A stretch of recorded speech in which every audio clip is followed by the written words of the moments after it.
Okay, so chapter 1 is about limits and continuity. So, ano ba yung sinasabing limits? Okay? So, medyo literal na definition muna tayo. Pag sinabing limits, okay, hanggang dun lang, di ba? So, tayo, pag may ginagawa tayo, meron tayong hangganan. Everything has limits. Even buhay ng tao may limit, di ba? Okay. Then, meron din tatawag na continuity. So, may time na pwede natin i-continue yung mga bagay na meron.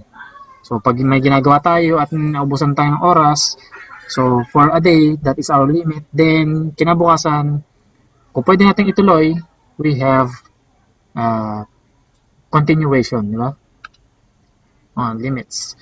In mathematical definition, so limit of a function, so given yung function na f of x, so medyo ma-encounter nyo yung function sa okay, dito ng Sir, may presentation po ba yung pinapresent, sir? kaso Hindi po namin makita, sir. isi-share bakit? Wala po, sir. Okay, thank you for reminding. Kala ko ako lang. Okay. Thank you. And sir, meron na po, sir. Thank you po. Okay na, sir. So, back up ko lang ng konti. So, yan. Okay na po. Naka 2 slides pa lang naman ako. Okay? So, let's continue. So, limits and continuity is the topic natin. So, for chapter 1. So, limits. So, definition ng limit. Okay? Yung limit ng function. So, since ang nag-aaralan natin sa calculus is all about functions and limits. So, ito yung pinaka-major na kailangan nating intindihin para gamitin natin yung iba pang topics to determine limits, okay, ng mga objects, lalo na yung pwede natin gamitin sa iba pang field ng studies, like physics, chemistry. Lalo na ngayon may physics din kayo, calculus yata ang approach, or kung may physics kayo, so magagamit nyo itong topic na to. Okay? And sa iba pang major sciences ninyo, like biology, chemistry, and statistics. So, ginagamitan ng calculus. And yung mga bagay na sinusolve natin dito ay mostly functions or equations. Okay?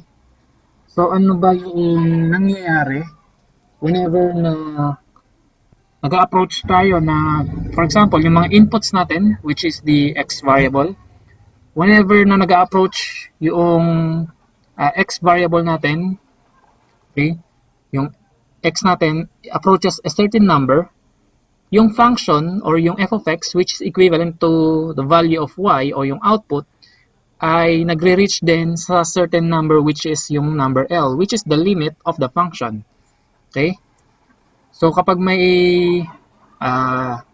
bagay tayong in-input sa isang bagay or object or sabihin natin kahit anong function, okay, may limit lang din yung output na ilalabas niya. So, kung gaano kalaki yung, sabi natin, in force, kung gaano kalaki yung in-input mong force, okay, for example, sa paghampas ng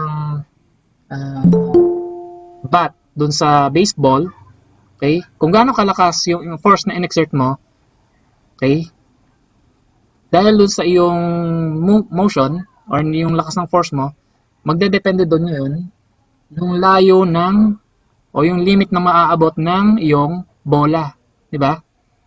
So nakadepende yung iyong layo na mararating dun sa in-exert mong force.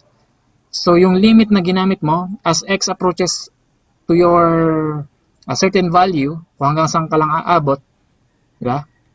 So, kung gaano kalakas lang yung iyong maibigay, yung function, which is the distance na makukuha mo, is mapupunta lang din sa, may hangganan lang din. Okay? Nakadepende sa lakas, di ba? So, ganun lang din dito.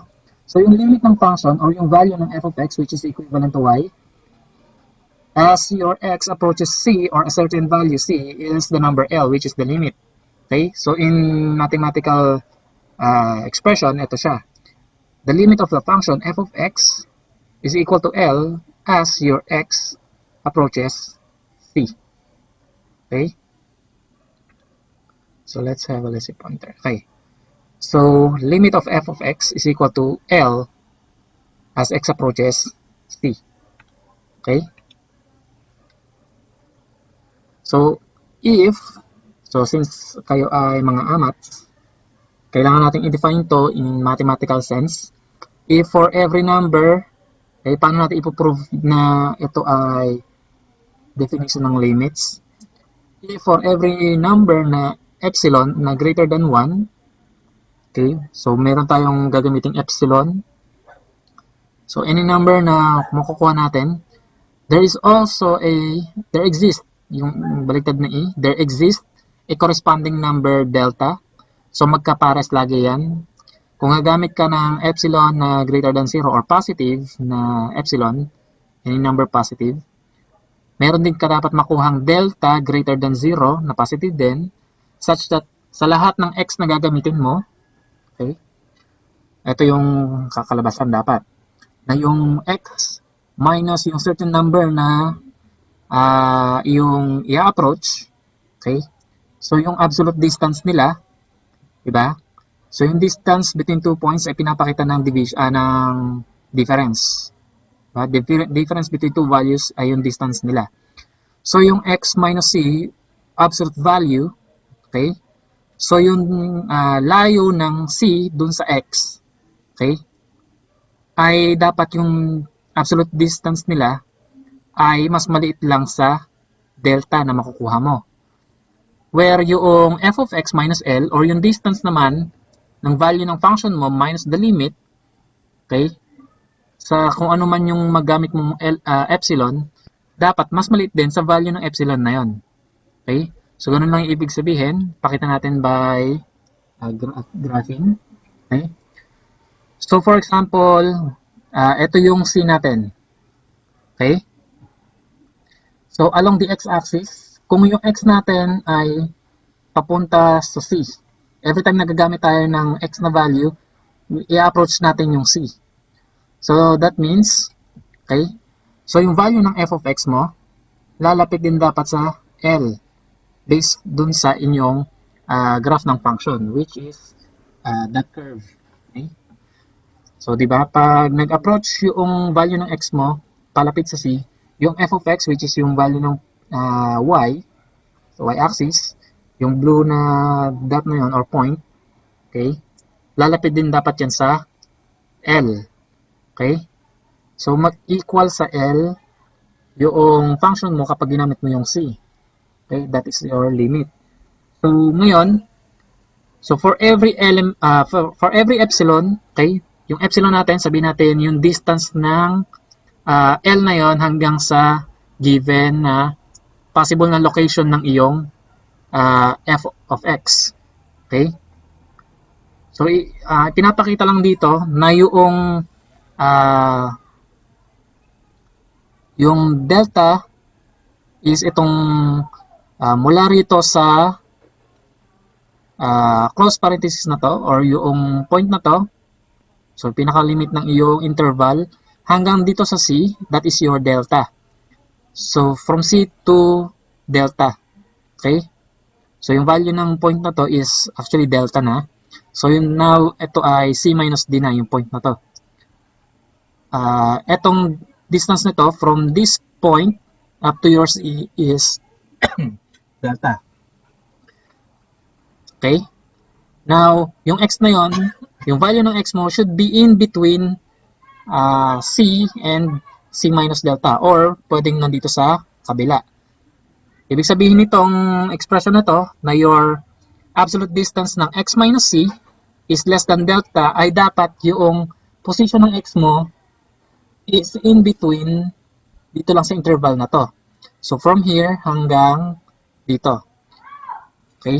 Kasi ito pwede nating i-express, i-isolate natin yung x. So mapupunta rito sa kabila is C minus delta, then dito delta, C plus delta naman. So ito na yung interval na yun. Solving for x lang. Okay? Since absolute value yun, magkakaroon tayo ng negative delta ron.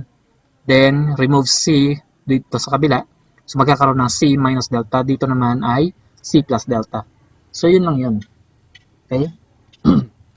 So, itong first part ng implication na to is actually whenever na gagamit daw tayo ng epsilon na greater than 0, kailangan yung x natin ay nandoon sa interval na to. So, ito yun, yung x natin. Now, it should imply that your f of x minus L or yung f of x mo, okay, ay nasa pagitan lang ng L, which is itong line na to, hanggang sa kung saan man masakop ng epsilon mo, which is yung L plus epsilon hanggang sa baba naman L minus epsilon. So, absolute distance lang din, di ba? Naka-absolute distance. Okay? So, yung f of x hanggang L, so f of x minus L, is mas maliit kumpara sa size ng epsilon mo. So, mula sa L hanggang any endpoint ng interval dito sa y-axis naman. So, yung gaano kalayo yung ating L, okay? So, yung meaning, yung distance ng f of x is less than sa epsilon mo. Ito. That is your epsilon. So, mali. Hindi pala yan. Ay, mali ako ng teorya. So, dito lang sa kabila. Okay, sulatan lang natin. So, yung delta mo is hanggang dito, epsilon. I mean, this is your epsilon. Pero yung point ng f of x mo, tsaka yung hanggang L, is syempre, mas maliit sa epsilon mo. Nakita naman natin dito. Yun lang ibig sabihin ng part na to. Okay? Your f of x minus L, or yung distance between f of x tsaka L, is less than do sa size ng epsilon na makukuha natin or na gagamitin natin. Okay? Dito naman, ito yung delta mo. Okay? Now, yung distance ng x tsaka c, which is x minus c, ay mas maliit dun sa delta. Yun lang ibig sabihin nun. So, kapag nakakuha tayo ng delta na papasok dun yung x natin, whenever na gagamit tayo ng epsilon na nandun yung f of x natin, okay, masasatisfy niya that your limit ng f of x mo ay equal sa L as x approaches c. Okay? In mathematical sense naman yun. So, pwede natin i-by graphical. Okay? So, your x as x approaches c, so yung pula-pula rin yung arrow. Okay? So, medyo try natin erase to. So, as x approaches c, okay, your f of x approaches L. Okay? Then, that is the distance between yung absolute distance dito. Absolute value. Okay? So, yung distance between f of x tsaka L, so, pag ginraph natin yan, so yung point na yon, this is your current point where yung x tsaka f of x, yung value nila ay nandito. Okay? So, ito yung point sa iyong graph sa f mo. Then, it approaches this point where your x approaches c and yung f of x approaches L. Okay? So, papaganon siya. So, kapag nandito ka, papunta ka doon. So, kahit saang point ka dyan, hanggang doon yung limit mo. Okay? Given that, ang ina-approach mo is itong value ng c. Kung galing ka naman sa kabila, syempre, balik ka naman. Okay? So, dapat nasa loob ka lang ng distance ng delta and epsilon. Ito yung sa epsilon mo. Actually, 2 epsilon yung lapad niyan. Kasi yung epsilon ay from L hanggang dulo ng interval na yon. So, 2 epsilon yan. Ito naman yung so, ito yung possible na puntahan ng iyong delta. Okay? So, ito yung possible na puntahan lang ng delta. Pero, since ang kinukuha natin is yung absolute distance ng x at saka c, so dapat igigitna mo, center niya is yung c. So, yung x mo ay dapat nandito lang sa interval na to. Okay? So, hindi na aabot dito. Okay? Because your center is c dun sa interval na yan. So, yung x mo ay andito lang sa loob ng interval na to. Okay? So, let's have example siguro or depiction. So, let's have a GIF na image. Kung nakikita ninyo, given the function, so, kahit ano yung size ng epsilon mo, okay, magdedepende yung delta, and itong point na to is your x approaches c. Makita natin yung y din, which is itong nasa y-axis, na-approach niya din yung L natin. Okay? So, nakikita nyo yung animation. Yun lang yung ibig sabihin nun. Na kapag gumamit tayo ng given distance away from L, okay, which is epsilon, mayroon kaming distance na makukuha, which is delta, kung saan papasok yung x mo, okay, na ginamit para makuha yung f of x. Okay? So, yun lang yung ibig sabihin nun. Okay? Example. Paano na ipapakita na yung limit ng 2x plus 1 ay equal sa 7 as x approaches 3? Okay? So, paano yan? So, first solution is ilalet natin. So, magbibigay tayo ng epsilon. Okay? Kunin muna natin yung mga values na kailangan natin before magbigay tayo ng epsilon. Okay? Which is yung c. As x approaches c, so yung c natin ay equal sa 3. Okay? Yung f of x is the function na kinukuha yung limit, which is 2x plus 1. And yung L is equal to 7. So, the limit of 2x plus 1 is 7 as x approaches 3. So, yun yung first values na kailangan natin. Okay? So, by plotting the points, so since ito ay linear function, straight line lang siya. Okay? So, mx plus b, di ba? Y is equal to mx plus b. Slope is 2. Y-intercept is 1. Okay? So, ito yung y-intercept. Then yung slope niya is magdedepende na sa values ng x and y mo. So, if 3, your point is 3, di ba? Since yung c ang kailangan natin, kunin natin yung point c, which is 3. Then, using the function, which is 2x plus 1, your y would be 7. Since it is our limit, so 7. Ayan. Now, for any given epsilon na greater than 0, for any positive number na epsilon, kailangan makahanap tayo ng suitable na size ng delta. So that yung, if x is not equal to 3, kung hindi equal sa 3 yung x na ilalagay natin, kung hindi siya dito sa point mismo ng c, anywhere in this x-axis, kailangan makahanap tayo ng hangganan na pwede nating kunin. Okay?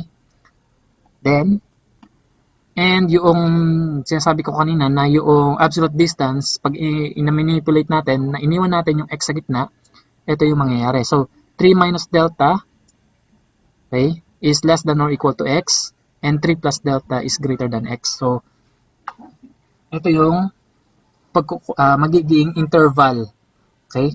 So, yung x natin ay hanggang dito lang sa 3 minus delta at saka hanggang 3 plus delta lang. Dito yun sa x-axis. Okay? So, that is, so hahanapan natin ngayon whenever yung x natin minus natin sa 3 or yung distance ng x natin away from 3 should be less than that delta. Okay? So, dapat nasa loob siya ng interval na makukuha natin. So, it is true that your f of x should be in between din ng interval sa y-axis, which is 7 minus epsilon, tsaka 7 plus epsilon. So, yung epsilon na gagamitin natin should be nandito lang din. And yung f of x natin, kahit saan ka magpumunta na x, kung anong magiging value ng f of x dahil dun sa x na yon, dapat nasa loob lang din ng interval sa y-axis. Okay? Inside epsilon. So, your f of x minus 7, okay, should be less than epsilon. Yung value na yun. So, pwede tayo mag-take ng kahit anong positive number. Then, dito ang kinuha ko ay 2. Yung epsilon natin ay may distance na 2. Okay? So, away from L, 1, 2. 2 units yung kinuha ko as epsilon. Pero hindi ko na i-indicate. Okay? So, that is your L. So, limit plus epsilon. So, yan. Papunta doon sa taas. The limit minus epsilon, pababa naman kasi nag-minus ng 2 units. Okay? So, we need to find the suitable delta by working backwards dun sa last inequality. So, yung f of x minus 7 absolute value should be less than epsilon. So, okay. Working backwards, so substitute natin yung function which is 2x plus 1 minus 7. Then, pwede natin natanggalin yung grouping sa loob, yung parenthesis, para solving for x yan. Okay? So, magiging 2x minus 6. Diba? So, 1 minus 7 is negative 6. So, 2x, absolute value pa rin. Then, pinactor out natin yung 2, since 2 is a common factor. So, matitira sa loob ng absolute value is x minus 3. Now, yung x minus 3, okay, is actually less than delta. Diba? So, kung ito ay 2x minus 3, then delta, pwede natin i-divide both sides by 2. Diba? So, removing 2 here, magiging yung absolute value ng x minus 3 would be less than epsilon over 2. Okay? Then, meron na tayo. X minus 3 is less than epsilon over 2. So, ito yung hinahanap natin, di ba? Delta. X minus 3 is less than delta.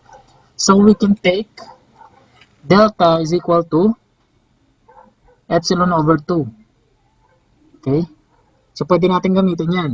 So, ibig sabihin, yung value ng delta ay kalahati ng epsilon. Okay? So, taking delta is equal to epsilon over 2, it implies that yung epsilon is twice ng delta. So, tingnan natin. Then, for all x, so balikan natin yung expression kanina na x minus 3 absolute value is less than delta, which is epsilon over 2, where your x should not be equal to 3 kasi nasa c yun. If your x minus 3 absolute value less than delta, okay, balikan natin yung sa epsilon, 2x plus 1 minus 7, diba? Naging 2x minus 6 siya. Then, factoring out both sides yung 2, okay? So, dito, nilabas natin yung 2. Now, this should be cancelled, diba? 2 over 2. So, ang matitira sa kabila is epsilon. Okay? So, x minus 3, absolute value nun, is less than epsilon. So, yung nakita natin na bumalik tayo sa original. Diba? Okay? So, yan. So, yung original natin expression. Now, tama ba? Okay. So, ibig sabihin, pwede nating kunin na yung delta natin is 1 unit lang. Since ang ginamit kong epsilon ay 2 units, so 1 unit lang. So, from C, which is equal to 3, so ang interval natin sa x-axis would be 2 hanggang 4. Okay? Now, so yung dulo niyan is C minus delta tsaka C plus delta. Therefore, okay, yung f of x minus L mo is less than epsilon and should be nandito lang. So, whenever nagagamit ka ng x dito, Diba? Pag vertical line mo siya, hanggang tumama dun sa function or yung curve mo or line, so your f of x would be andito lang din sa loob ng intervals. So this proves that the limit of 2x plus 1 as x approaches 3 is equal to 7. Okay? End of proof. Okay? Pinakita lang natin na mayroong paglalagyan yung mga values na pwede natin kunin. Okay? So, ito yung medyo mahirap intindihin na part, pero sa mga susunod, medyo madali na. So, ito lang yung pagpo-prove ng limits. So, dapat makahanap ka ng interval, okay, na epsilon. So, L minus epsilon hanggang L plus epsilon. Okay? Na kung saan mapupunta yung value ng f of x mo whenever na yung f of x mo ay nasa loob ng isa pang interval, which is yung value ng delta. Okay? Limit of an wala yung n. Okay, may n doon na. Limit of identity function f of x is equal to x. So, bakit identity function? So, yung f of x mo is equal to y. So, yung equation nito is y is equal to x. Identity lang, di ba? So, kung anong value ng x mo, siya ding value ng y. Okay? So, pakita lang natin that epsilon be greater than 0 or let epsilon be given. So, ano ba yung limit nito? Okay?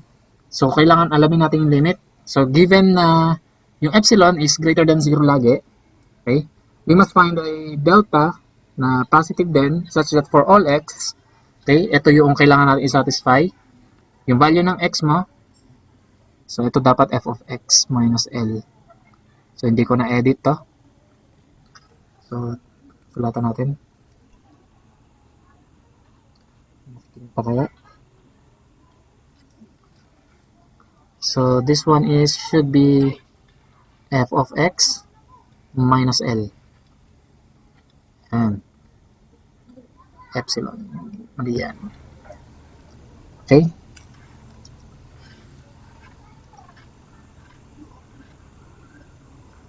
Okay. So, etong interval natin sa x axis is less than delta. Therefore, dapat yung f of x minus L or yung distance din sa interval natin should be less than epsilon naman. So, given that your epsilon is greater than 0, there should be a delta also. Okay? So, ganun dapat. So, yung whenever c, right, f of c is equal to c since ito ay identity function. Okay? And whenever nagagamit tayo ng epsilon, so ito, yung ating epsilon away from this point up to this one is epsilon, pati yung pababa. So, itong size nito is 2 epsilon. So, whenever nagamamit tayo ng epsilon, there would be a delta. Di ba? The interval ng delta satisfying yung x na gagamitin natin sa lahat ng f of x. Okay? Na makukuha natin, yung x natin ay nandito lang sa loob nito.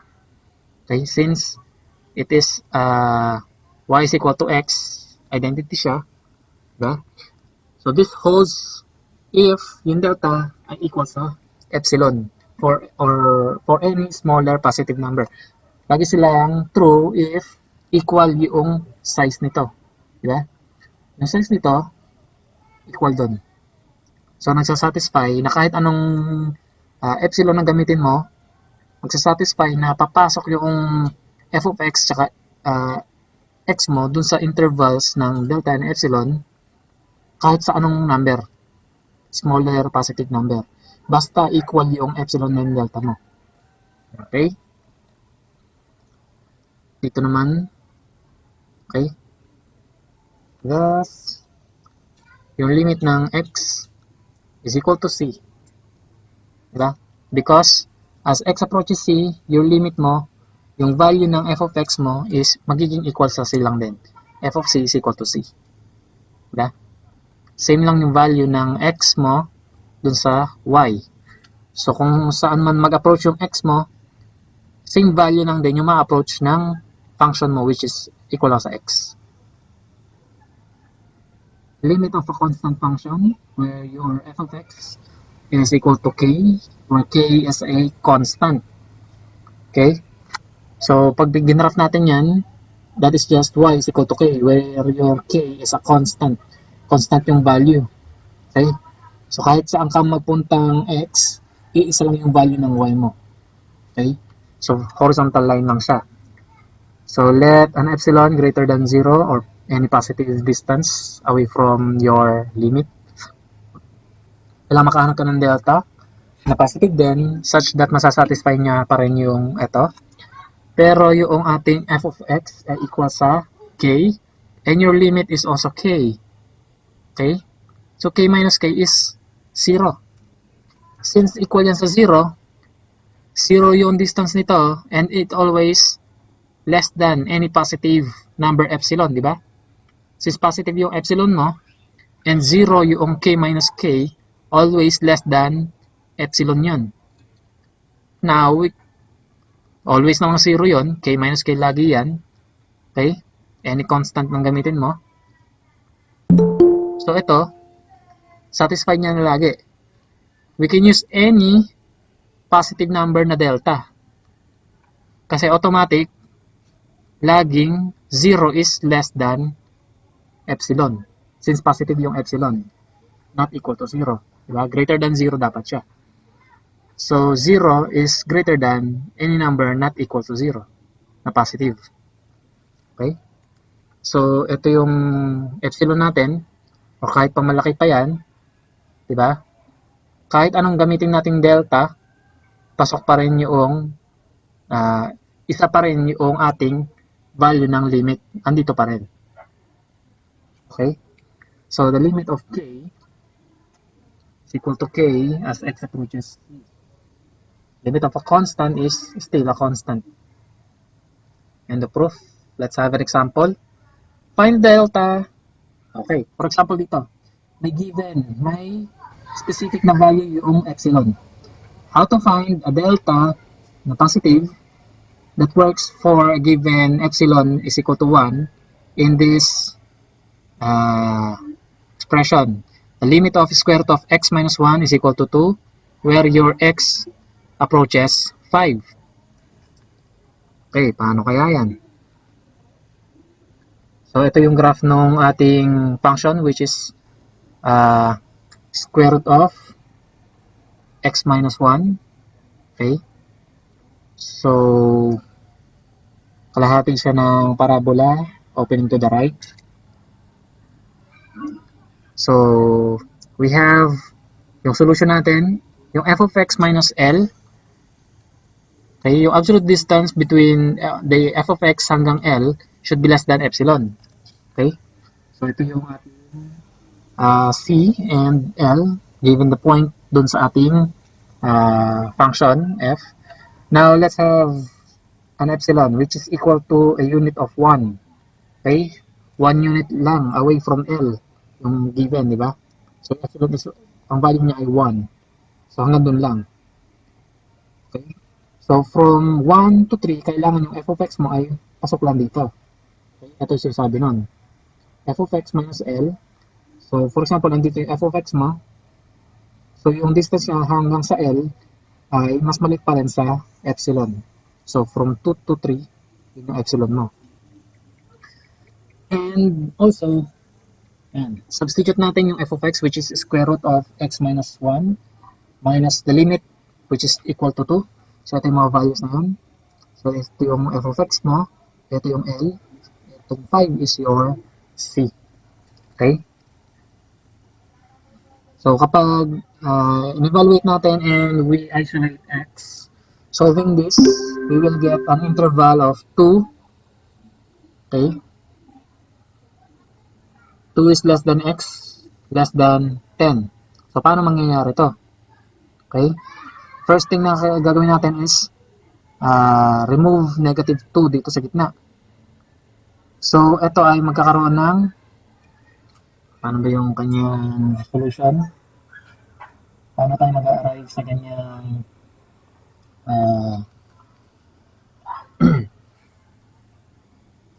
Okay. So, first thing is, since naka-absolute value to, so, ang mangyayari dito ay, dito lang muna sa taas. So, we have negative 1. So, matatanggal na yung absolute value. Okay, square root of x minus 1 minus 2 less than 1. Para ma-remove yung absolute value kasi, diba, meron tayong dalawang value sa loob, positive and negative. Diba? Tinatanggal lang yung negativity because of the absolute value. Now, to remove the absolute value, siyempre babalik tayo doon sa negative 1. Okay? So, hanggang negative 1 hanggang positive 1, yun yung ating value ng square root of x minus 1 minus 2. Now, transpose negative 2. So, we have negative 2 plus 2. Diba? Pag transpose natin ito, pag tumawid sa equality or inequality sign, magiging plus. So, negative 1 plus 2 square root of x minus 1 less than 1 plus 2. Ano ba? So, this will become 2 minus 1 is 1. Then, square root of x minus 1. Then, 3. Okay? Then, paano naman i-remove yung square root? We are going to square all sides. So, 1 square is 1. Then, matatanggal na yung square root, x minus 1. Then, square 3, we have 9. Then, transpose again yung negative 1 para ma-isolate yung x. Then, ito na yung magiging result. Okay? So, yun.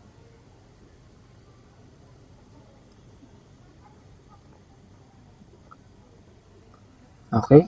Then, now yung ating x would be inside this interval, which is 2 hanggang 10. So, yan na yung ating possible location ng value ng x na pwede natin gamitin. Okay? Para yung f of x ay nasa pagitan lang ng 1 hanggang 3. Okay? But, yun lang. Meron tayong restriction. Diba? Ang center ng ating... Pwede ko nang burahin ito. So, ito lang naman yung kanyang result. So, ganun yun lang mag-express ng pagkuha ng interval out of the inequality. Okay. So, simple algebra. Pwede ko na. So, may copy naman kayo nito later.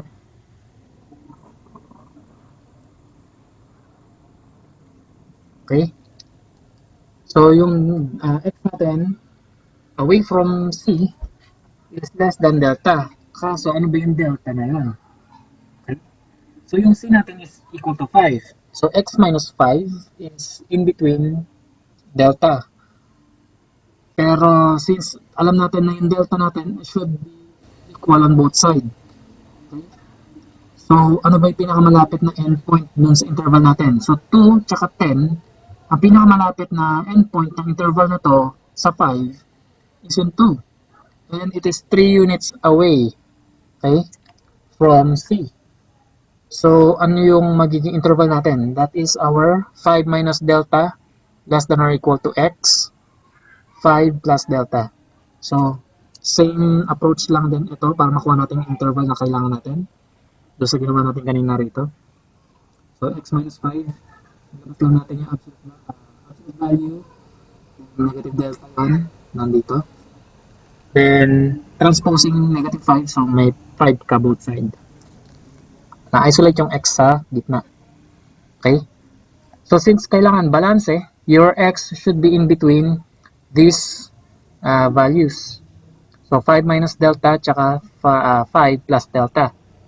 So, yung delta mo, ang pinakamalapit na endpoint ng yung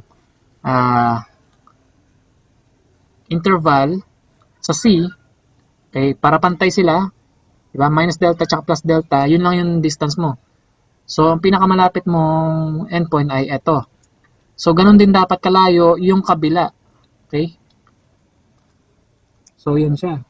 Hanggang dun lang yung iyong delta. delta sa kaliwa, meron ka ding delta, yung distance na delta sa kabila. So, delta is equal to 3 units. So, ganun lang. Nakuha na natin yung delta na kailangan natin na magsasatisfy dun sa epsilon na equal sa 1. Okay? So, that is our delta. Okay? Yun lang yung kailangan natin kunin. Yung delta na pagkakalagyan ng iyong x. So, for example, andito yung x. Meron ka. So, yung f of x mo should be here. F of x. Okay? So, pag ganun. Okay? Now, yung f of x mo hanggang L ay mas maliit yung distance hanggang sa kumpara sa delta mo. Sa epsilon. Same as your, diba? Distance nito, mas maliit pa rin sa delta. Hanggang dito yung delta mo. Okay? So, yun yung problem. Find a delta. Diba? Na mag-work dun sa epsilon na given. Okay, non-existing limits. For example naman non-existing limits. So, dahil masasatisfy na yung limits ay yung paghahanap na outer proof, I mean. Unit step function. So, ito yung hindi nag-exist yung limits. So, kahit anong gawin natin, walang limits. Kahit anong delta or epsilon ang gamitin natin, wala kang makukuhang limits. Example niya is yung unit step function. So dito, it is a function u of x equals to 0 if yung x na gagamitin mo ay negative or less than 0. Then equal naman sa 1 if your x na gagamitin is equal to 0 or greater than 0. Okay, paano yun?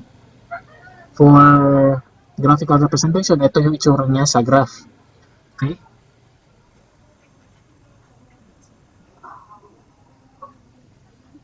So kapag negative yung x, kaya nasa negative x-axis tayo, equal sa 0.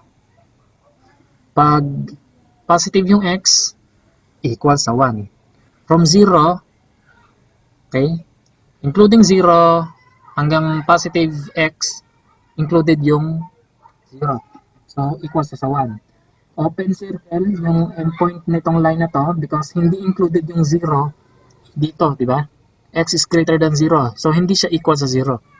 Pero dun sa equivalent sa 1, included yung 0. X is equal to 0 or greater than 0. So, yung close point kasama dito sa pangalawang line. Okay? Ang open point dito, open endpoint, ibig sabihin hindi kasama yung value ng x, which is yung 0. Okay? Hanggang lang siya. So, it has no limit as x approaches 0.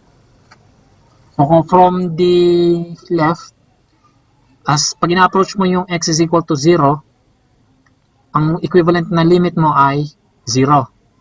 Ang equivalent ng y, 0. Pero pag punta ka sa x is equal to 0, pero yung value ng y mo dito sa kabila, sa positive side, mag-approach ka ng positive 1. Magkaiba yung value.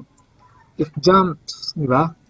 Sa x is equal to 0, yung value ng function mo ay nag-iba. 0 tsaka 1. If there is no single value L, kapag hindi equal yung mga limits mo, okay, kapag wala kang nakuhang isang single value, as your function approaches, okay, ina-approach ng function as x approaches 0 or any point, okay, so there is no limit. So DNE or does not exist. The limit of u of x as x approaches 0 does not exist. Okay, wala kang limit doon kasi walang single value na ina-approach yung function kapag papunta ka sa isang value sa x. Another example, itong g of x na equal sa 1 over x if x is not equal to 0 and 0 if x is equal to 0. Okay? Yung graph nito, okay, kung ipa-plot niyo yung points ay parabola. Okay? parabola siya on opposite quadrants. So, 1 over x yung kanyang value if hindi siya equal, if your x is not equal to 0. So, ibig sabihin, ito yung graph yun. Ito, tsaka to. Okay? Then, equal siya sa 0 kung x is equal to 0. So, yung point naman na 0 dito. So, yung point sa origin, yun yung ibig sabihin itong pangalawa. Okay? Now, again, g has no limit as x approaches 0 because the value of g grows too large in absolute value. So, yung value nito ay growing large. Okay? Kung papunta ka sa 0 from the left side, yung value ng y mo ay nagne-negative ng sobrang laki. Okay? So, in absolute value, it grows too large. Kapag in absolute value natin, wala tayong pakalam sa negative, yung value nun ay lumalaki ng sobra. Diba? Sumasagad. Then, kung papunta ka naman sa 0 from the other side, diba? Ganon din. Positive naman. It approaches a large value of y. So hindi ka mag-fix sa isang real number. And again, kung makahanap ka naman ng limit doon, meron ka ding limit sa baba, meron ka naman ng 0 dito, wala ka pa rin isang value na eksakto. Kung mag-limit ka dito na positive, may limit ka dito na negative, may 0 ka sa gitna, diba? There is no single value. And we say that the function is not bounded because continuous siyang pataas doon. So, yung hypotenuse, yung asymptote nito is the y-axis. As x approaches 0 from both sides, di ba? So, papalapit siya ng papalapit sa y-axis. Lumalaki yung value ng y niya, yung absolute value, okay? Pero hindi siya lalagpas sa y. Hindi siya crossover sa y. So, asymptote niya yung y-axis. And again, the limit of g of x as x approaches 0 does not exist. Okay. Another example. Ito naman, yung value ng f of x mo ay 0 kung negative siya or equal sa 0. Equal naman yung function sa sine 1 over x if x is positive. Okay? So, sa left side, yung upper part equals 0, so straight line lang sa x-axis hanggang 0, including yung 0, so close point. Then yung y, yung y natin is equal, yung function natin ay equal sa sine 1 over x, so yung graph niya is nag-oscillate back and forth. Since kapag gumamit ka ng any value ng x dito, yung sign lang niya is magba-back and forth. Okay? Back and forth sa negative 1 and positive 1. Then since as x approaches 0, okay, so kapag lumiliit yung value na nasa ilalim, palaki ng palaki yung value ng kukunin mong sign. Okay? So papalapit siya ng papalapit dito, pabalik-balik lang siya. And hindi siya mag-approach dun sa 0 or sa y-axis. Okay? Continuous lang siyang babalik-balik, pero papalapit siya na papalapit sa y-axis. Okay? So, f of x has no limit also as x approaches 0 because the function's value oscillates too much to have a limit between positive and negative 1 in an open interval containing 0. Okay? So, yung open interval natin is from negative infinity to positive infinity. Now, dito, babalik-balik siya kung i-include natin yung 0. Hindi siya mag-a-approach sa 0 or hindi niya ma-reach yung y-axis. Continuous lang siyang mag-up and down between negative 1 and 1. Okay, so and again, non-existing limit, so the limit does not exist. Ito na, yung paborito niyong limits. Yung mas madali niyong tandaan. Theorems on limits. So, first is the basic limit laws. So, kung given yung limit ng dalawang function, which is the limit of f of x as x approaches a certain value c equal sa m yung sa f of x, g of x as x approaches c ay n, then, so using the limit laws, constant multiple rule, so ito, if yung function mo ay mayroong constant multiple k, okay, kung kukunin natin ngayon yung limit nito, okay, yung constant multiple ay pwede natin ilabas muna bago natin kunin yung limit ng f of x. Okay? Since given na yung limit ng f of x as x approaches c, which is equal to n, so by substitution na lang, di ba? So matitira is k times yung constant times yung limit ng function. Okay? K times n. So we can solve the problem whenever na include involving limits, limit of a function. Another is sum or difference rule. So kung yung kukunin mo ng limit ay actually ay sum or difference ng two functions, okay, bago natin makuha yung limit ito, pwede natin kunin yung limit, okay, separately ng terms. Okay. Limit muna ng f of x, then saka lang natin i-add or subtract sa limit ng g of x. So by substitution, that is m plus or minus n. Okay. So it's either addition or subtraction. Another one, product rule. So dito kung pwedeng addition or subtraction yung nakita mong function, okay, pwede mo paghiwalayin yung isang buong function as a sum or difference. Dito, whenever nakakita ka ng product, okay, ng dalawang function, or sabihin natin single value, again, meron tayong limit ng x, di ba? Tsaka limit ng constant. Pwede yun. So later may example. Kung may product ka, again, pwede mo rin kunin muna yung limit ng f of x bago mo i-multiply sa limit ng g of x, which is equal to m times n.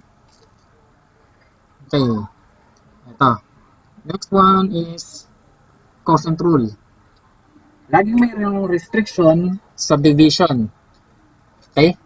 So, to get the limit of a division or a quotient, okay, the limit of the division between f of x over g of x, so pwede natin kunin muna yung limit ng f of x divided by the limit of g of x.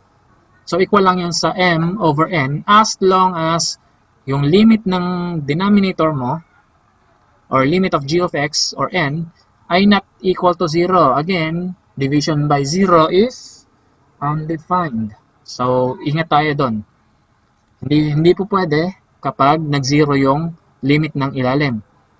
So, ano magandang gawin doon? So, later on, mayroon tayong technique kapag nag-equal to 0 yung denominator. Power rule. Ito naman, the limit of a function with a power, pwede rin natin kunin yung limit muna ng function na yon bago natin i-power. As long as yung n is a positive integer. Okay? So, kapag nag-negative siya, i-reciprocal mo yung function o yung limit. Kapag fraction naman, diba? Ano mangyayari? Roots naman yun. Okay? That is the sixth rule. Ganun din, taking the nth root of a function, the limit of the nth root, pwede mo muna ilabas yung root. Okay? Yung symbol ng root bago, then take the limit of the function, okay? Then, tsaka mo lang i-root. Kunin yung roots ng limit. Provided that yung root ng limit mo is a real number and not an imaginary or undefined terms. Okay? So those are the 6 basic limit rules. Let's have an example. So the limit of x cubed plus 4x as x approaches 3. Okay. So ito, magandang solution yung papakita ko. So ito, using the sum rule, pinaghiwalay natin yung each term. Okay? Since nakakita tayo ng addition, yung i-treat natin yung first term as a function where f of x is equal to x cubed. Then yung second term is 4x. Okay? So taking the limit of this whole expression is taking the limit ng first term, which is x cubed, then limit ng 4x. And same lang yung approaching nila as x approaches 3. Okay? Then, okay, paano humaba? Yeah. Since yung x cube mo is actually a product ng x 3 times, diba? X cube is equal to x times x times x. So, since product yon ng tatlong x, pwede nating kunin yung product rule. Okay? The limit of x times limit of x. So, 3 times. Since naka-cube yun. Dito naman, so product din siya ng 4, a constant 4, and a variable x. So, product rule din. Well, since actually yung 4 na yun is constant, pwede natin ilabas yan, then take the limit of x. Okay? Pero since product rule yung binigay ko, pwede natin kunin as a product between 4 and x. Okay? So, taking the limit of x as x approaches 3, that is equal lang sa 3, which is c lang yun, di ba?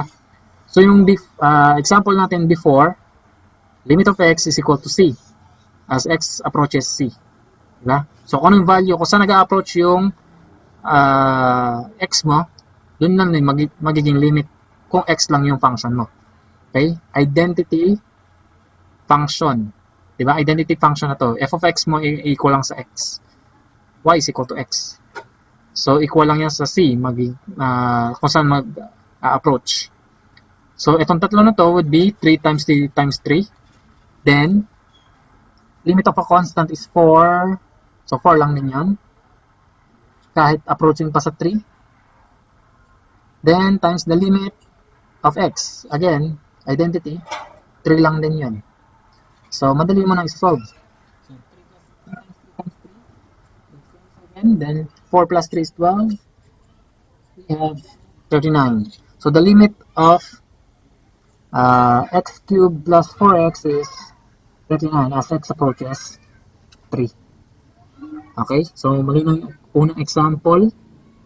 So, makakasunod na yung mga non-stem. So, that is the first example using the two basic limit laws, sum at saka product rule. Okay? Another example. Ito. Rational naman. Or division. Limit ng x cubed minus 9x plus 10 over x squared minus 4. Okay? So, meron different approach dito. Okay? Checkpoint muna. Since yung limit ng x squared minus 4 ay equal sa 0, paano naging 0 daw? Okay? So, pag kukunin natin yung limit ng x squared minus 4, kaya again, dito, diba? As x approaches 2, okay, pwede natin kunin, 2 squared is 4, diba?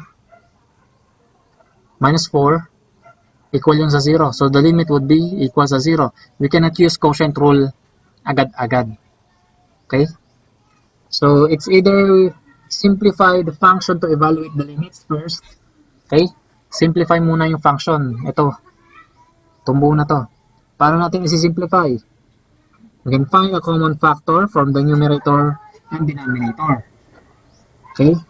Or use synthetic division. Divide natin yung function using synthetic division. Paano ba yung synthetic division?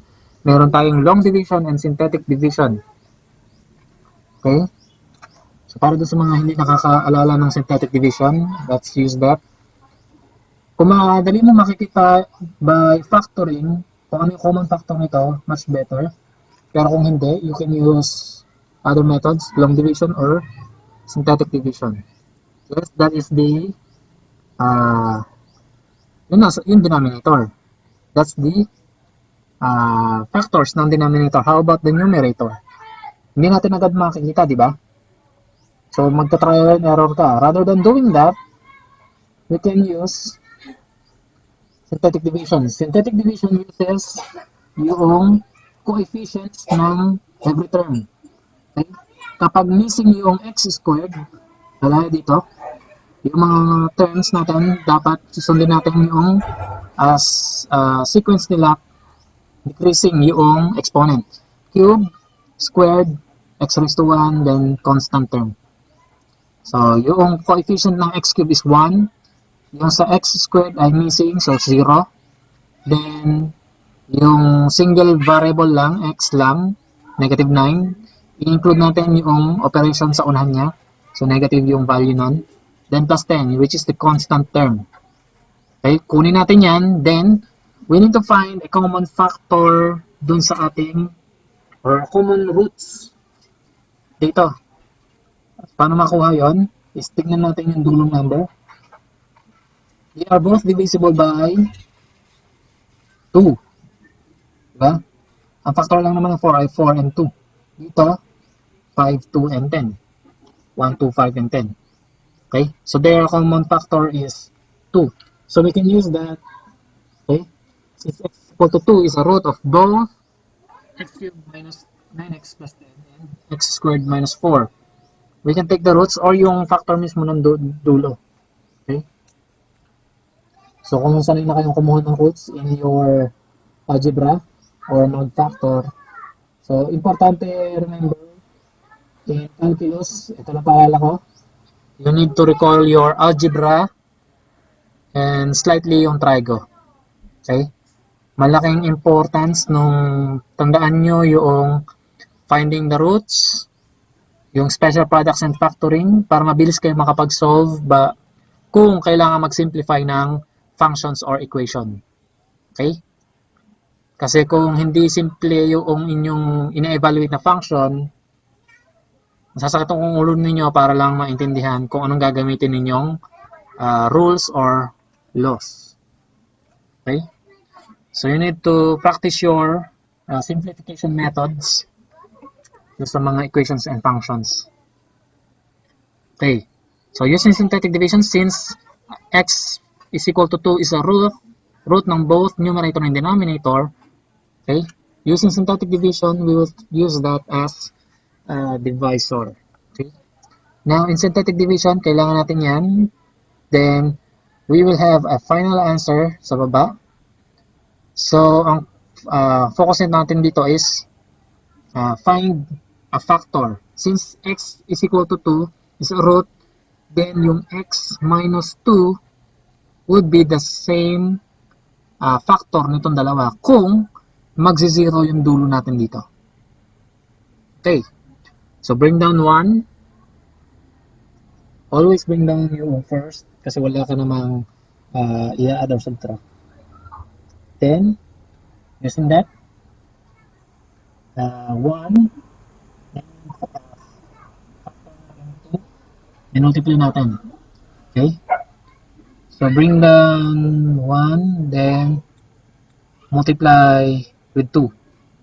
Then, add 0 plus 2 is 2.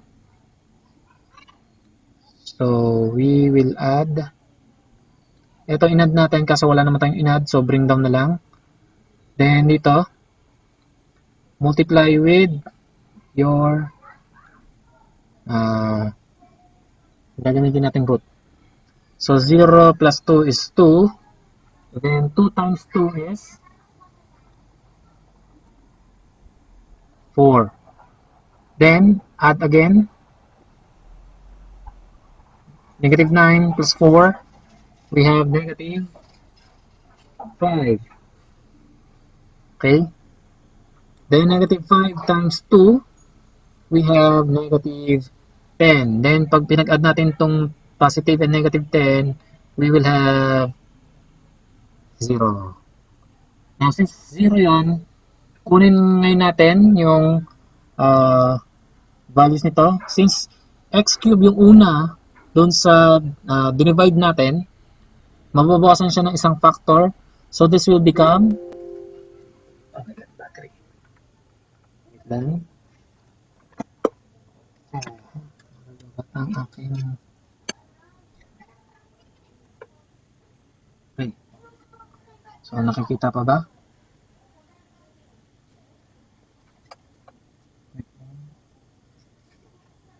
Check down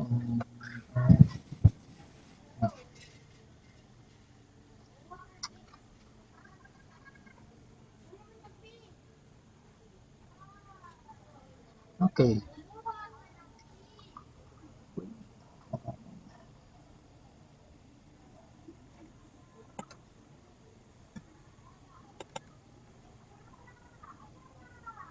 Okay.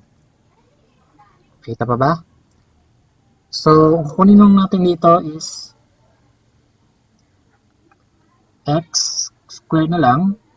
So, mababawasan ng highest exponent. Then, plus 2x. So, magkasunod na exponent. Squared tapos raised to 1. So, ito na yung bagong coefficients ng new factor mo. Then, negative 5 yung constant term. So, ito na is one of the factors. Okay? So, yung ating original function would become like this. So, finactor natin, since x minus is equal to 2, x minus 2 yung factor. Since ito ay ibabalik natin yung taking the root, this is x minus 2 is equal to 0. Kapag nag-0, ito is root yun. Okay? So, ito na is a factor nung both numerator and denominator. So, pag nilabas natin yung common factor nila, x minus 2, ang matitira is ito sa numerator.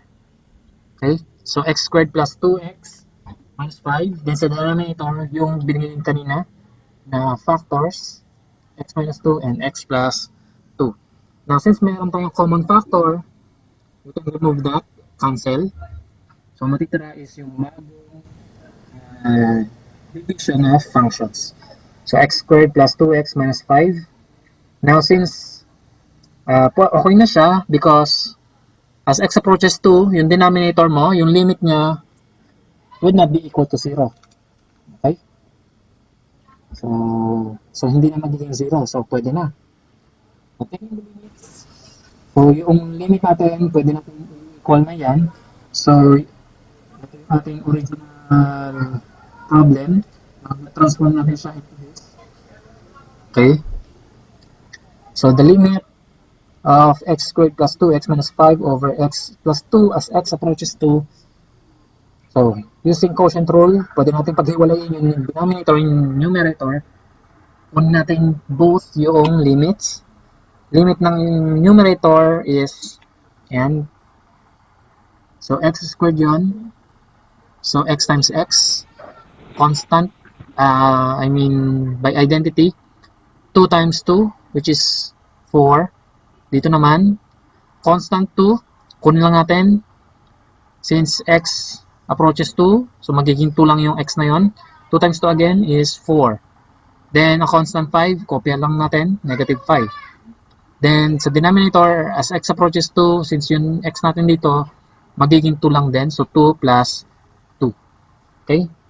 Then, solving that, we have a limit of 3/4.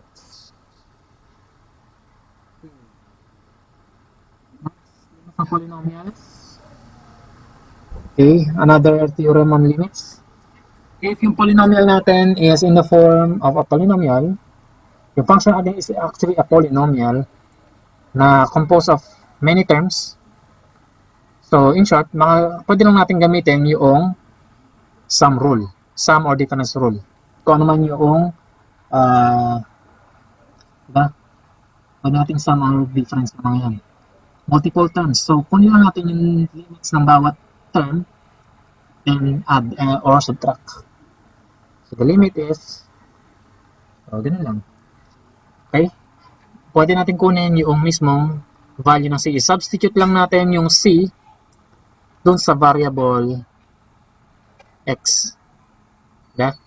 So, p of x, taking the limit ng p of x is just substituting the value of c dun sa polynomial. Okay? Ganun din sa limit of rational functions. Okay? So, again, para siyang sa quotient rule. Ganun lang din. Pero, para mas mabilis, we can substitute yung c kung saan nag-approach yung x. Okay? Doon sa mismong function or polynomial. So, example, ito. So the limit of x cubed plus 4x squared minus 2 over x squared plus 5 as x approaches negative 1 ay equal lang sa yung negative 1, which is yung ina-approach natin. Yung c is negative 1, substitute lang natin sa x. Okay? Yun lang. Kung saan nag-approach yung x, pwede natin directly i-substitute, okay, dun sa variable x. So negative 1 cube plus 4 times negative 1 squared minus 3 over negative 1 squared plus 5. Then numerator is 0, denominator is 6. 0 over 6 is 0. Okay, 0 yan ha. Pag denominator ay 0, hindi pwede, undefined. Pero since 0 numerator, may number sa ilalim, so division is okay. So, 0. Okay, pwedeng substitution na lang rather than following your solution ng as is dun or isa-isa pa doon sa first examples natin. Yung sa identity and constant. Okay. Sandwich theorem or tinatawag na squeeze theorem. Suppose that your values ng iyong function ay meron sinusunod na hierarchy. Your g of x is less than or equals dun sa f of x. And yung f of x is less than or equal dun sa h of x. So, meron kang tatlong function. And for all x in some open interval containing c, except possibly at c, at x is equal to c itself, kasi pwedeng undefined naman siya sa c mismo, kung saan nag-approach yung ating function. Suppose that yung limit ng g of x at saka ng h of x ay the same or equal. Okay? It should be also yung limit ng nasa gitna or na papagitnaan nila, ng na-sandwich nila, is actually the same with them. Okay? So, kung as x approaches c, yung limit niya ay L lang din. Diba? So, both function g tsaka h, as x approaches c, kung papunta dito yung function mo, either of the sides, so, ang limit lang natin ay L lang. Okay? Now, yung g mo ay papaganon or papunta doon, h mo paganon lang, ganon lang din. So, yung value ng limit natin is also the same. Kung equal yung limit nila at point C, so yung f na napagitnaan or na-sandwich, okay, na-squeeze yung function is also, ang limit niya is L as x approaches C. So, diba? Parehas lang yung papupuntahan, pinagitnaan eh. Okay? So, pwede yung application yun is sa road. Okay? Kung mayroong tatlong sasakyan, okay, na yung dalawa ay nagitgitan, nasa gitna ka, wala kang choice kundi dumaan sa dadaanan na lang din nila. Diba? So, yun. Kung babangga sila sa pader, babangga ka din. Nasa gitna ka eh. Okay. So, some important limit rules. So, ito yung magagamit natin yung application ng sandwich theorem. So, some basic trigonometric limits, which is magagamit natin sa iba pang limits ng complicated functions. Okay, lalo sa trigonometry. Okay, example. So, yung function natin ay sine of theta. Angles naman ito. Okay, pag trigonometric functions, ang pinag-uusapan natin ay angle. Okay? So, yung theta mo is actually an angle. Okay? So, limit ng sine theta as theta approaches 0. Okay? So, ito yung sine wave natin. So, mas madaling intindihin yan if pakita natin by the unit circle. Okay? So, ito yung ating 0, then pi. Okay? So, then angle. Okay. So yung theta mo is your angle. Paikot yan, pa-positive side, counterclockwise. Okay? So yung mga points natin ay ito. Okay? Yung sin theta is actually the point ng coordinate system. Sa y coordinate. Okay? So dito ang coordinates natin ay 0x, 0y. Mali. Since ang radius natin dito ay y, ay r, 1 pala yung x. Sorry. 0y. Meron siyang radius na 1, which is yung x. Okay? Then, yung height niya is 0. So, flat lang. Pagdating naman dito sa taas, which is yung angle ay pi over 2, meron siyang 0, 1. Okay? Because dito siya sa katapat ng origin, 0, 0.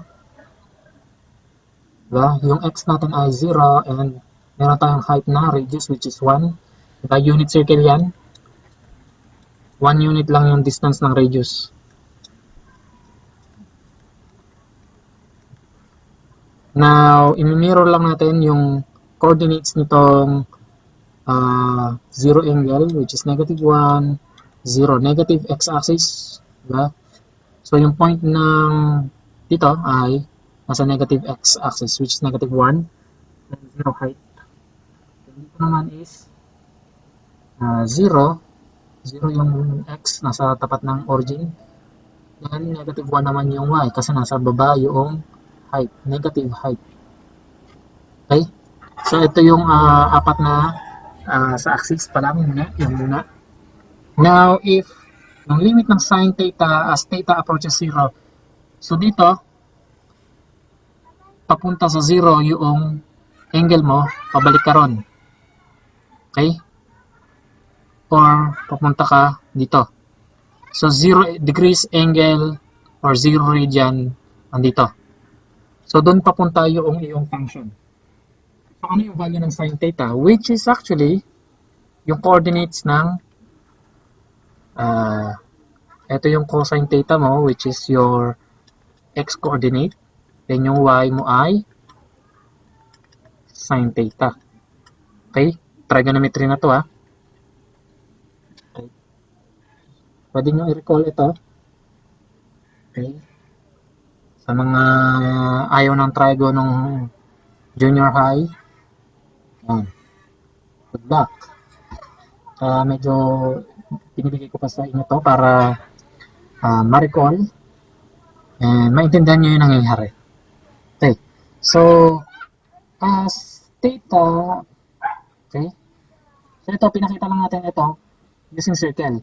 Pero yung pag-approach natin linearly, theta is ito nasa graph na ito, yung sine wave. Pero kung as your theta approaches 0 on both sides, kapag ganun, diba? Yung theta mo approaches 0 both sides. Ganun lang din dito.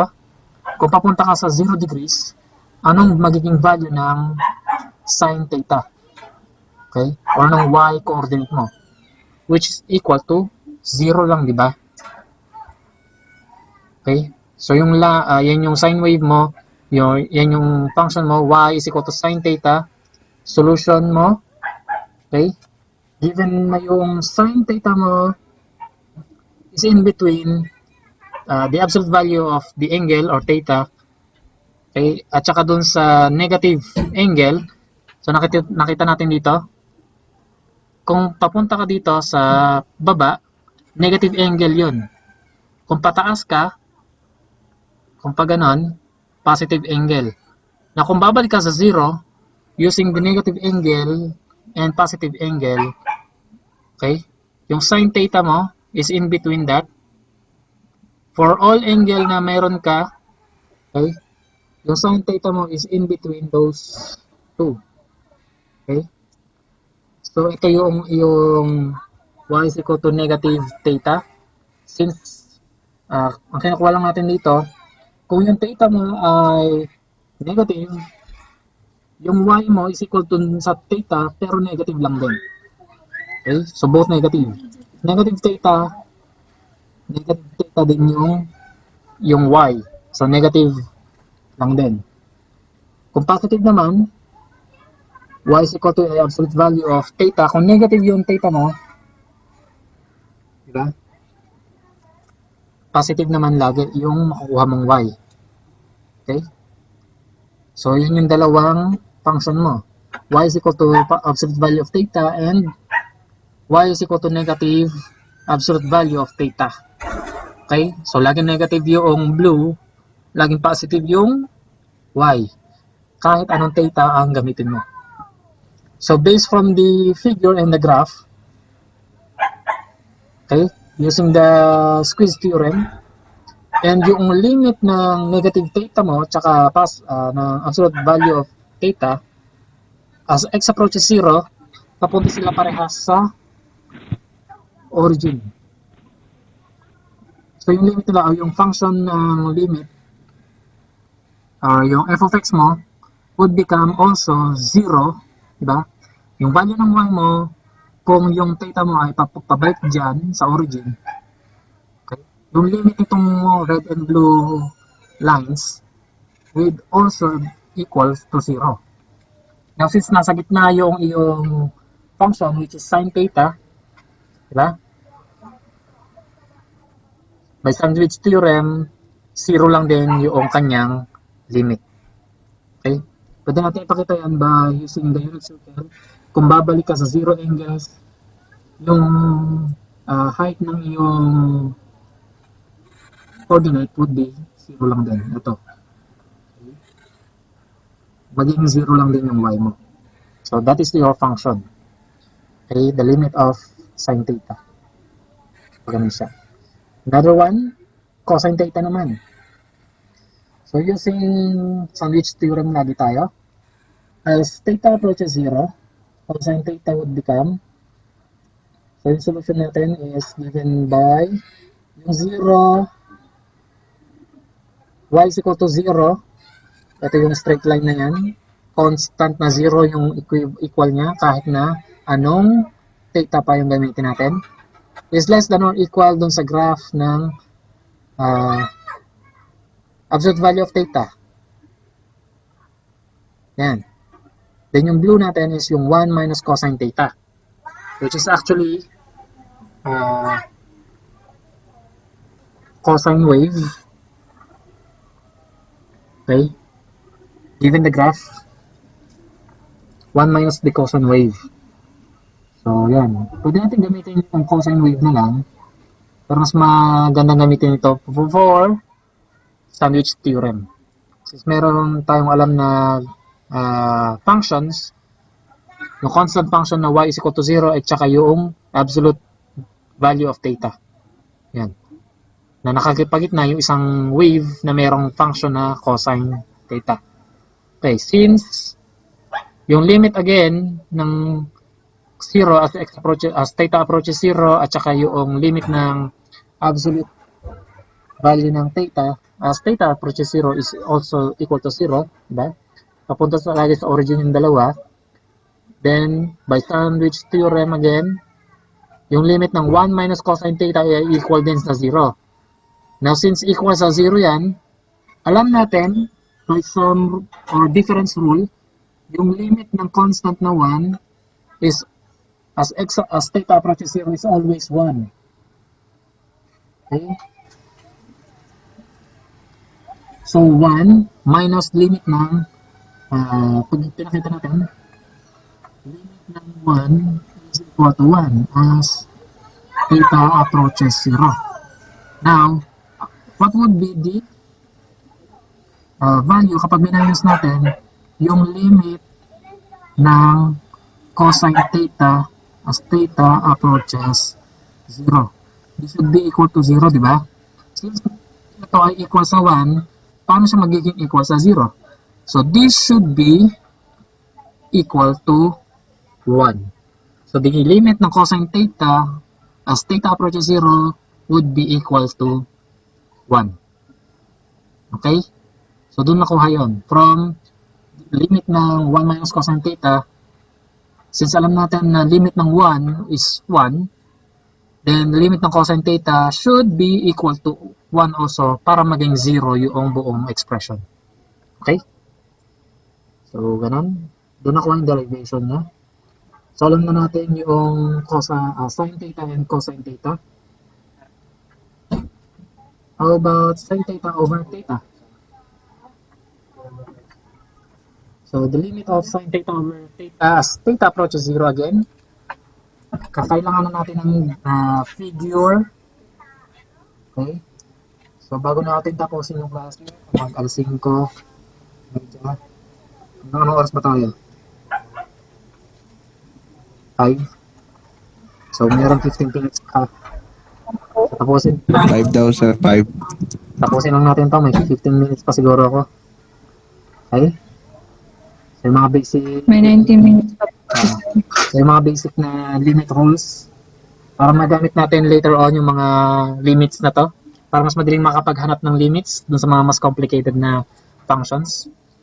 Given this figure, kailangan natin makahanap ng sandwich theorem dito. Okay. So, para makuha natin yung limit ng sin theta over theta. Okay? So, kailangan makahanap tayo ng expression na mayroong sin theta over theta. Before that, using this, actually it is a triangles na makukuha natin sa unit circle. Kung papansinin nyo yung the origin hanggang sa point A, ang unit niya or yung distance niya is 1. And yung hypotenuse ng triangle na may red and blue lines or legs ay also 1. So unit circle siya. Okay, kumuha lang tayo ng different triangles from that. Okay, ito yung kukunin nating triangles. So finding the area, i-compare natin ngayon yung area ng mga parts ng makukuha natin dito. So the area of the triangle OAP, so yung green na triangle na yan, is less than sa area ng sector OAP. Okay? So, yung formula, yung area ng OAP, di ba? Yung triangle natin na yan, finding the area, di ba? 1/2 base times height, di ba? So, the base is 1 from O to A. Okay, wait lang. Let's laser pointer. Uy, nadoble. Nangyari. Natin natin. Ba't doble? Bakit? Ano ba yung nakikita niyo dyan?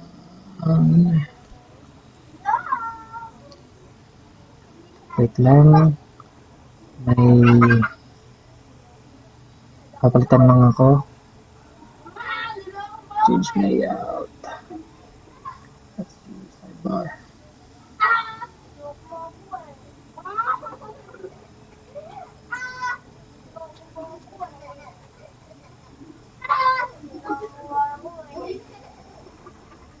Ayaw niya magpakita. Doble. Hindi nakikita niyo dyan. Hindi ko makita yung aking monitor. Ayaw.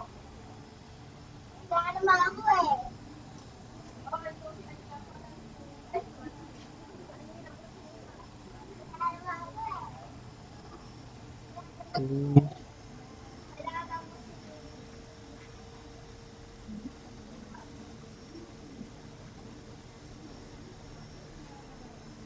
Pangit na yung ano. Okay.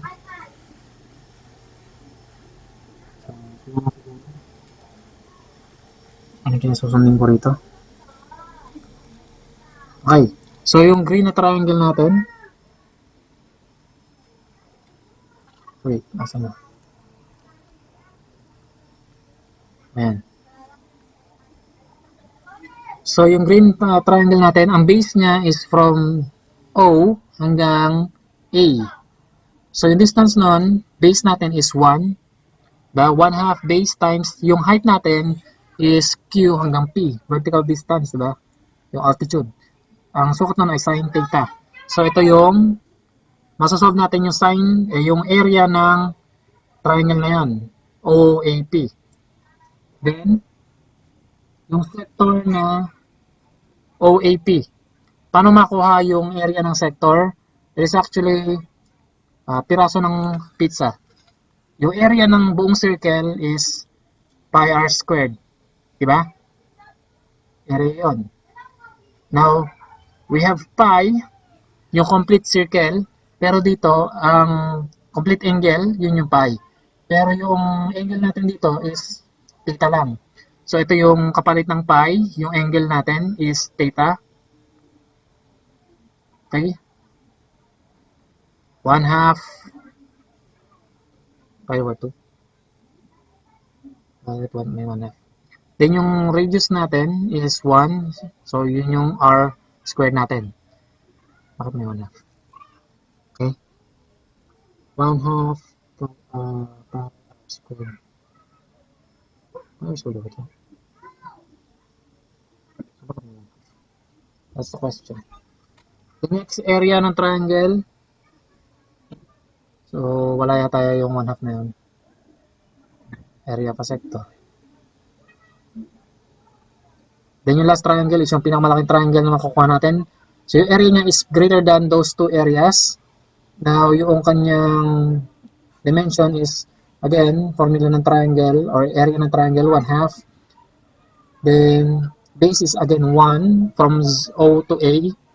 Then, yung ating height is yung tangent theta. Because yung kanyang leg na to, itong side na to is tangent line. Tangent line hanggang dun sa nasakop ng theta. Okay? Okay. So, given that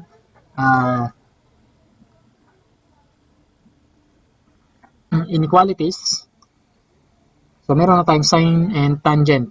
So, sa tangent, makakakuha din tayo ng sine theta, hindi ba? So, yung tangent is actually sine theta over cosine theta. So, okay. Then, simplifying, okay, tanggalin lang natin yung mga 1. Excuse. So, we have 1/2 sine theta, then theta over 2. Tapos, yung sa largest triangle natin, we have 1/2 tangent theta. Okay. Then, ang ginawa natin dito, so tinanggal natin actually yung mga 1/2 or yung divided by 2. So, may multiply natin all sides by 2. So, mawawala na yung over 2 all sides. Then, since may sine theta ka dito, and dito may tangent ka, we can remove sine theta on both sides. So, dinivide natin both sides, all sides actually, by sine theta. So, mawawala na yung over 2 tsaka yung sine theta rito, magiging 1 na lang. Dito yung theta na natira, magkakaroon ng denominator na sine theta, which is yung divide natin. Then, tangent theta, since nag-divide tayo ng cosine theta, ay ng sine theta, mawawala yung sine theta sa taas. Okay? So, yan yung simplified version niya.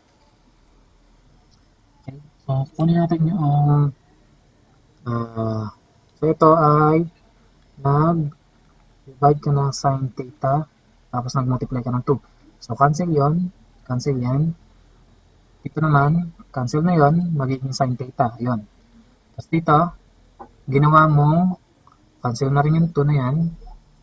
Ito ay sine theta over cosine theta. So, makakancel na yung sine theta because may dividing ka ng sine theta din. So, meron ka na lang na 1 over cosine theta. So, ito ay binago mo into that sine over cosine. So, yun siya. Now, ang kailangan natin is sine theta over theta, hindi theta over sine theta. Ano pwede nang natin gawin dyan? we can reciprocate. Reciprocal. Taking the reciprocal, so pag binaliktad natin, okay na siya, sin theta over theta. Then, ano bang reciprocal ng 1? 1 lang din. Yung 1 over cosine theta is cosine theta. Then, yung ating inequalities is magre-reverse din. Since reciprocal tayo, pati yung values nila is magre-reciprocal din. So, yung less than ay magiging greater than. Okay? And so on. So, we can now find the limits of 1 and the limit ng cosine theta, which is previously nakuha natin. So, yung limit ng 1, di ba, is 1. Constant siya. Limit ng cosine theta is also 1. Example previously. Di ba? Since, by sandwich theorem, yung 1 at saka cosine theta, yung limit nila ay parehas na 1. Therefore, yung nasa gitna, which is sin theta over theta, ang limit niya as theta approaches 0 is also 1. Okay? Nasundan naman siguro.